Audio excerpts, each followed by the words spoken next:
Hello दोस्तों, मैं मोहम्मद रियाज मेरे यूट्यूब चैनल डायग्नोस्टिक सेंटर में फिर से आप सबका एक बार आज स्वागत करते हैं। तो दोस्तों चलिए आज हम बात करते हैं ग्लूकोज या sugar test by GOD POD method. जो ग्लूकोज या शुगर का टेस्ट लगाते हैं लैब में, वो टेस्ट जीओडी पीओडी मेथड के द्वारा कैसे लगाते हैं, जीओडी पीओडी मेथड का प्रिंसिपल क्या है, इसका प्रोसीजर क्या है, इसका रिज़ल्ट कैसे निकालते हैं, इसके बारे में आज हम डिस्कस करेंगे। चाहे ये शुगर आप किसी मैनुअल मेथड से लगाए हो या फिर आप कोई सेमी ऑटो एनालाइज़र मशीन से लगा रहे हो, ठीक है, तो इनके बारे में आज हम चर्चा करेंगे। तो आइए, ग्लूकोज टेस्ट लगाने से पहले इसके लिए हमें क्या क्या रिक्वायरमेंट लेना होता है ये मैं आपको बता रहा हूँ। जैसे कि मैंने यहाँ लिखा हूँ, रिक्वायरमेंट्स में मेरा है पहला 3 टेस्ट ट्यूब। सबसे पहले क्या लेंगे, 3 टेस्ट ट्यूब लेना है, पिपेट लेना है, फ्लोराइड प्लाज्मा लेना है, फ्रेश सीरम या तो फिर फ्रेश सीरम अगर लगाते हैं सीरम से आधे घंटे के अंदर लगा लेना है, तो वह फ्रेश सीरम होना चाहिए। फ्लोराइड प्लाज्मा का मतलब ये है जो हम ग्रे कलर के टॉप ट्यूब होते हैं, फ्लोराइड वायल होते हैं, उसमें से जो हमारा प्लाज्मा बनते हैं उसमें से अगर हम टेस्ट लगाएंगे तो उसे हम कहते हैं फ्लोराइड प्लाज्मा।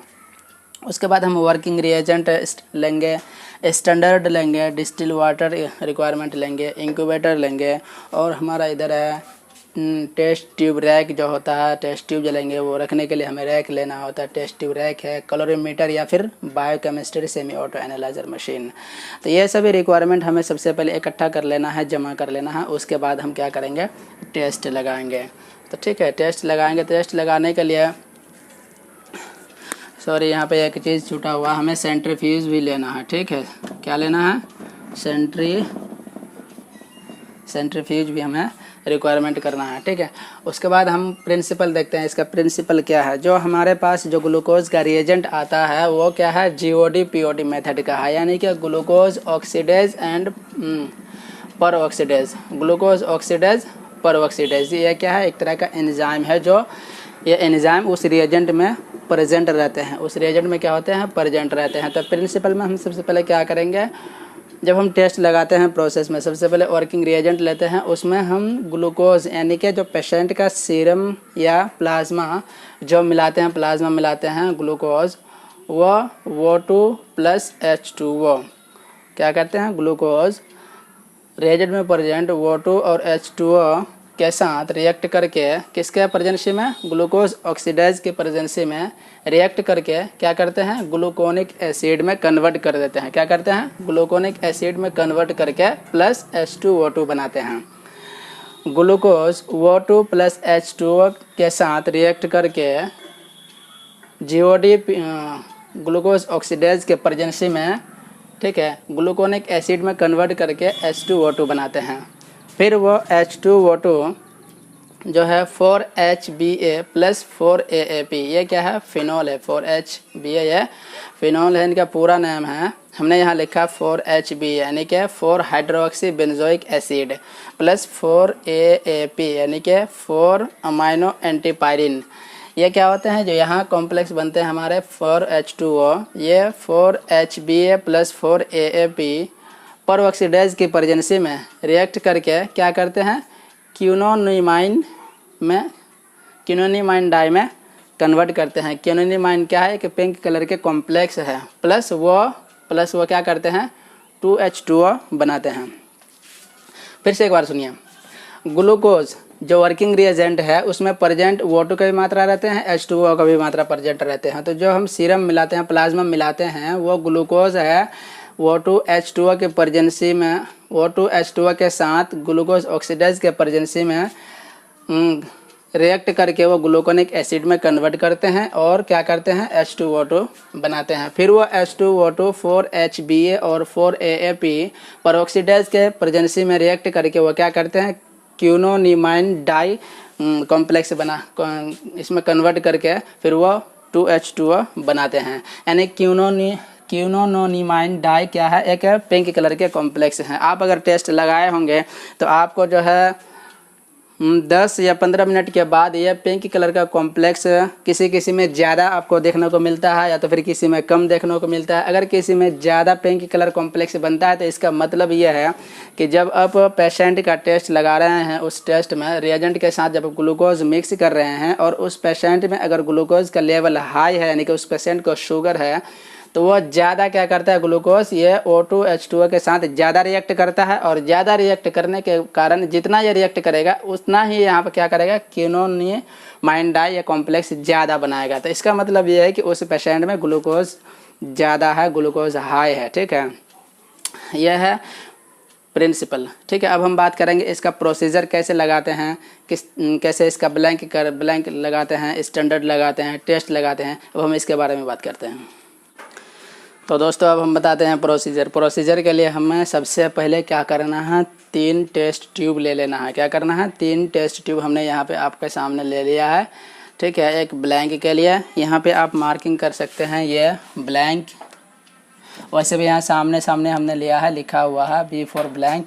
यहाँ पे S दे देंगे, S फॉर स्टैंडर्ड, और यहाँ पे T दे देंगे, T फॉर टेस्ट। ब्लैंक के लिए एक टेस्ट ट्यूब लेंगे, स्टैंडर्ड के लिए लेंगे और टेस्ट के लिए लेंगे। ठीक है, 3 टेस्ट ट्यूब ले लिए। हमारा क्या है, कंटेंट्स क्या क्या देंगे, सबसे पहले वर्किंग रिएजेंट 1 नंबर में वर्किंग रिएजेंट है। तो ये जो रिएजेंट किस में कितना डालना है, वर्किंग रिएजेंट ब्लैंक में कितना, 1000 माइक्रोलीटर, यानी कि 1000 माइक्रोलीटर में 1 ml होता है। ठीक है, 1000 माइक्रोलीटर में 1 ml होता है। तो हमें ब्लैंक में कितना लेना है, 1000 माइक्रोलीटर क्या करना है, वर्किंग रिएजेंट डालना है। उसके बाद स्टैंडर्ड में क्या लेना है, स्टैंडर्ड में भी हमें 1000 माइक्रोलीटर, स्टैंडर्ड में भी हम क्या करना है, वर्किंग रिएजेंट इसमें भी लेना है। वर्किंग रिएजेंट टेस्ट के लिए भी हमें 1000 माइक्रोलीटर क्या करना है, वर्किंग रिएजेंट लेना है। यानी कि वर्किंग रिएजेंट तीनों में 1 ml करके डाल देना है, 1000 माइक्रोलीटर करके डाल देना है। ठीक है, अब उसके बाद है हमारा डिस्टिल वाटर। अब डिस्टिल वाटर किस में डालेंगे, डिस्टिल वाटर 10 माइक्रोलीटर किस में है, ब्लैंक में है। डिस्टिल वाटर 10 माइक्रोलीटर किस में डालना है, ब्लैंक में डालना है। ठीक है, और स्टैंडर्ड में डिस्टिल वाटर नहीं लेना है और टेस्ट में भी डिस्टिल वाटर नहीं लेना है, इसलिए हमने इसको ब्लैंक का करके रख दिया है। उसके बाद हमारा तीसरा है स्टैंडर्ड। अब स्टैंडर्ड में हमारा यह ट्यूब है। देखिए, स्टैंडर्ड में ब्लैंक के लिए भी स्टैंडर्ड नहीं लेना है और स्टैंडर्ड में भी हमें क्या करना है, स्टैंडर्ड में हमें दिया है 10 माइक्रोलीटर। 10 माइक्रोलीटर स्टैंडर्ड में लेना है। स्टैंडर्ड क्या है, स्टैंडर्ड भी एक तरह का लिक्विड फॉर्म में आता है, वो रिएजेंट के साथ आपको मिलेगा। ठीक है, तो ये स्टैंडर्ड क्या करना है, 10 माइक्रोलीटर स्टैंडर्ड वाले ट्यूब में डालना है और टेस्ट ट्यूब में हमें स्टैंडर्ड नहीं डालना है। यानी कि स्टैंडर्ड सिर्फ स्टैंडर्ड में डलेगा और डिस्टिल वाटर सिर्फ ब्लैंक में डलेगा। और नेक्स्ट है फ्लोराइड प्लाज्मा या और सीरम। फ्लोराइड प्लाज्मा या सीरम किस में डालेंगे, ना ही ब्लैंक में लेंगे और ना ही स्टैंडर्ड में लेंगे। किस में लेंगे, ये हम टेस्ट लगा रहे हैं ना पेशेंट का, तो इसके लिए हमें सैंपल, ऐसे सैंपल बोल सकते हैं। ये सैंपल किस में लेंगे, टेस्ट में लेंगे, टेस्ट वाली ट्यूब में लेंगे। ठीक है, तो हमने इस ब्लैंक वाले में ये डाला और ये वर्किंग रिएजेंट डाला और डिस्टिल वाटर डाला, और स्टैंडर्ड वाले में वर्किंग रिएजेंट डाला और हमें क्या डाले, स्टैंडर्ड, या दोनों डाले। अब टेस्ट वाली ट्यूब में वर्किंग रिएजेंट और फ्लोराइड प्लाज्मा या सैंपल ये डाल दिया। अब हमें कंटेंट्स इसमें हमें मिक्स कर दिए। अब हमें क्या करना है, well mixed after measure of contents, इन सभी को क्या करना है, अच्छे तरीके से हमें मिक्स कर देना है। क्या करना है, अच्छे तरीके से प्रॉपर तरीके से हमें मिक्स कर देना है। उसके बाद incubate at 37 degree Celsius for 10 to 15 minutes. हमने 10 to 15 मिनट्स इसलिए लिखा है कि आप कोई जो है 10 मिनट तक इंक्यूबेट करते हैं, कोई 15 मिनट तक इंक्यूबेट करते हैं। ठीक है, तो इसी वजह से हमने 10 और 15 दोनों लिखा है। क्या करना है, 10-15 मिनट तक हमें इंक्यूबेट करना होता है। उसके बाद measured OD of test and standard against blank. क्या करना है, मेजर्ड करना, मेजरमेंट करना किससे, ओडी यानी कि ऑप्टिकल डेंसिटी। ओडी का मतलब है, पूरा नाम क्या है, ऑप्टिकल डेंसिटी। क्या, ओडी का मतलब ऑप्टिकल डेंसिटी का मेज़र करेंगे। हाँ, ऑप्टिकल डेंसिटी एंड स्टैंडर्ड का मेज़र करेंगे किसका, अगेंस्ट ब्लैंक, पहले ब्लैंक से मशीन को जीरो करेंगे, उसके बाद हम इस सब का मेजरमेंट करेंगे, किसका, टेस्ट का और स्टैंडर्ड का। ठीक है, तो ये है हमारे प्रोसीजर। और आगे हम फिर देखते हैं मेज़र करने के बाद कैलोरीमीटर में कैसे क्या करते हैं। कभी कभी क्या होता है कि कोई अगर सेमी ऑटो एनालाइजर मशीन से टेस्ट लगाते हैं तो उसमें हमें एक तो ब्लैंक लग गया, स्टैंडर्ड लग गया, टेस्ट लग गया। दूसरा हमें वहाँ क्या करना होता है कि क्वालिटी कंट्रोल भी देखना होता है। कई लोग देखते हैं, बहुत सारे लोग देखते हैं क्वालिटी कंट्रोल। ठीक है, हालांकि मैनुअल में शायद क्वालिटी कंट्रोल नहीं लगाते हैं, लेकिन इसमें अक्सर आपको सेमी ऑटो एनालाइजर बायोकेमिस्ट्री का जो सेमी ऑटो एनालाइजर मशीन आते हैं उसमें जब टेस्ट लगाते हैं तो बहुत सारे लोग बहुत सारे लैब में क्वालिटी कंट्रोल भी लगाते हैं। हम क्वालिटी कंट्रोल किस लिए लगाते हैं, ब्लैंक किस लिए लगाते हैं, स्टैंडर्ड किस लिए लगाते हैं, टेस्ट किस लिए लगाते हैं, यह चीज़ हमें देखने के लिए इसलिए लगाते हैं। मशीन को हम ब्लैंक लगाते हैं कि मशीन को ज़ीरो करने के लिए हम ब्लैंक पिलाते हैं सबसे पहले। उसके बाद स्टैंडर्ड लगाते हैं कि उस जो रिएजेंट है हमारा ग्लूकोज का, हर एक इसका जितना भी एंड पॉइंट टेस्ट है या फिर जितने भी स्टैंडर्ड वाली टेस्ट है, स्टैंडर्ड कंसंट्रेशन सबका अलग अलग दिया हुआ होता है। जैसे कि ग्लूकोज का हम अभी कर रहे हैं ना, शुगर का, तो ग्लूकोज का स्टैंडर्ड 100 होता है। कितना होता है, 100 होता है। तो हमें ग्लूकोज का स्टैंडर्ड देखने के लिए कि स्टैंडर्ड लगाते हैं, उनके बाद वो 100 आता है या नहीं आता है, उसके आसपास आता है कि नहीं आता, वो स्टैंडर्ड देखने के लिए हम लगाते हैं। टेस्ट हम इसलिए लगाते हैं कि पेशेंट का टेस्ट देखते हैं। अब क्वालिटी कंट्रोल हम किस लिए लगाते हैं, क्वालिटी कंट्रोल हम इसीलिए लगाते हैं कि हमने जो ब्लैंक लगाया, स्टैंडर्ड लगाया, टेस्ट लगाया और हमने जो मेजरमेंट किया पिपेटिंग के द्वारा, वो सभी चीज़ हमारा सही हुआ या नहीं हुआ। टेस्टिंग का, पिपेटिंग का, ब्लैंक का, स्टैंडर्ड का, जो भी कंटेंट्स हमने इस पर मिक्स किया प्रॉपर तरीके से मिक्स हुआ या नहीं हुआ, मशीन का रिजल्ट सही है या नहीं है, यह सभी चीज़ का क्वालिटी देखने के लिए हमें क्वालिटी कंट्रोल लगाना होता है। ठीक है, इस सभी चीज़ का क्वालिटी देखने के लिए हम क्वालिटी कंट्रोल लगाते हैं। ठीक है, अब हम आगे बात करते हैं।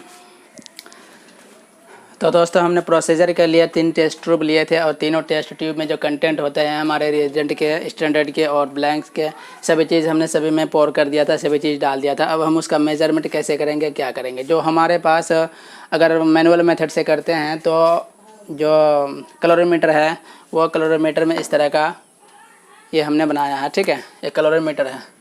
तो ये कैलोरीमीटर में एक क्या है, या क्यूबेट पोर्शन है, यहाँ पे क्यूबेट डालते हैं और उसको हम जो भी स्टैंडर्ड होता है या टेस्ट होता है उसको हम मेजरमेंट करते हैं। ये हमारा स्विच है जो सेटअप करते हैं, या डिस्प्ले है, इस पर देखते हैं। ठीक है, तो ये है क्यूबेट और टेस्ट ट्यूब में थोड़ा सा डिफरेंस है। क्यूबेट और टेस्ट ट्यूब में डिफरेंस ये है कि क्यूबेट जो है फ्लैट बॉटम में होते हैं और ये राउंडेड बॉटम में होते हैं। ठीक है, फ्लैट बॉटम में होते हैं, ये राउंडेड बॉटम में होते हैं। ये क्यूबेट इसमें जो है कुछ ट्रांसपेरेंट हो जाता है, इसमें कुछ मार्किंग नहीं होता किसमें, क्यूबेट में, जबकि टेस्ट ट्यूब में, ग्लास टेस्ट ट्यूब में कुछ मार्किंग होता है या हो सकता है। ठीक है, तो हमने जो ये टेस्ट क्यूबेट है, क्यूबेट में मेज़र कैसे करेंगे। जैसे कि हमारे पास 3 टेस्ट ट्यूब था, ये ब्लैंक था, ये स्टैंडर्ड का था और ये टेस्ट का था। ये ब्लैंक,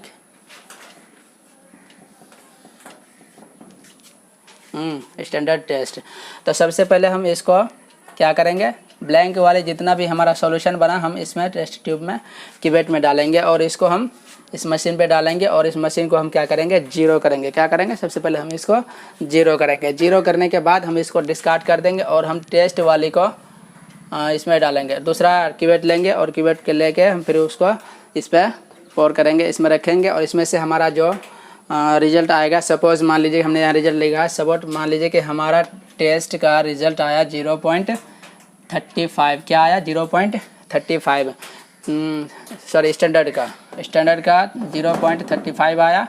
और फिर हम क्या करेंगे, इसी तरह इसको फिर डिस्कार्ड करेंगे, दूसरा क्यूबेट लेंगे, दूसरा क्यूबेट में रिएजेंट का जो भी हमारा सॉल्यूशन बना था उसको फिर क्यूबेट में ये करेंगे और उसको हम क्यूबेट यहाँ इस पर रखेंगे मशीन पे। इसमें जो इसका भी सपोज दैट मान लीजिए कि 0.35 आया। ठीक है, ये सभी हमारा क्या है, रिजल्ट है इसमें से क्यूबेट, इसका कैलोरीमीटर से जो मेजरमेंट किया है। अब हमारा क्या है, स्टैंडर्ड 0.35 है और टेस्ट भी हमारा 0.35 है। अब इसका हम कैलकुलेशन करके निकालेंगे। इन सभी का एक कैलकुलेशन होता है। कैलकुलेशन ये क्या है कि body of test by body of standard, यानी कि ऑप्टिकल डेंसिटी ऑफ टेस्ट, इन सभी का क्या मेजरमेंट किए हम? ऑप्टिकल डेंसिटी मेजरमेंट किए। क्या मेजरमेंट किए?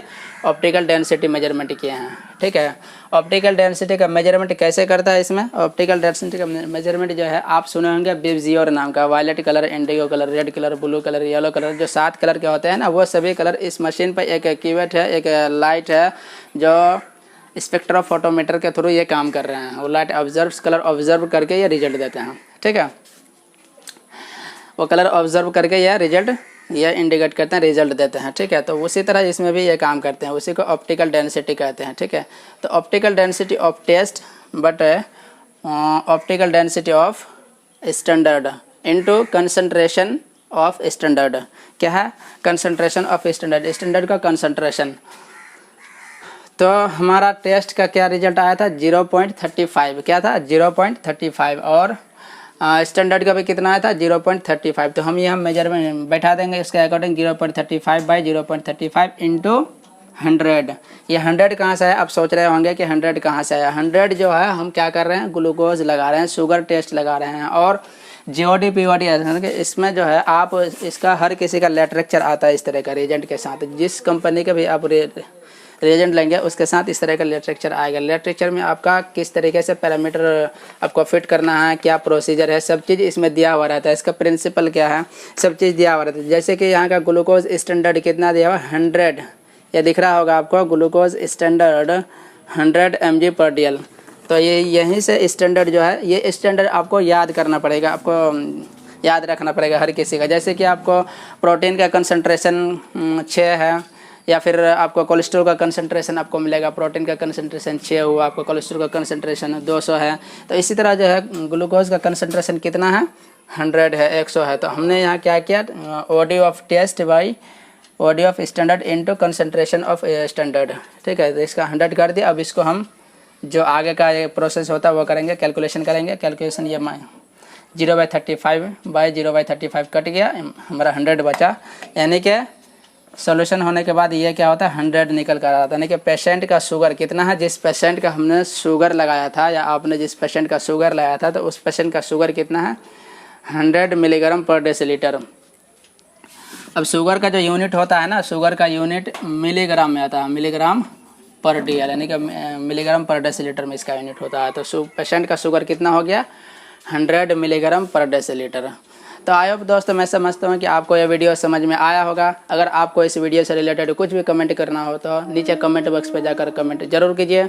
और अगर हमारे वीडियो को, चैनल को सब्सक्राइब नहीं किए हैं तो सबसे पहले सब्सक्राइब जरूर कर दें और लाइक शेयर भी कीजिए। Thank you.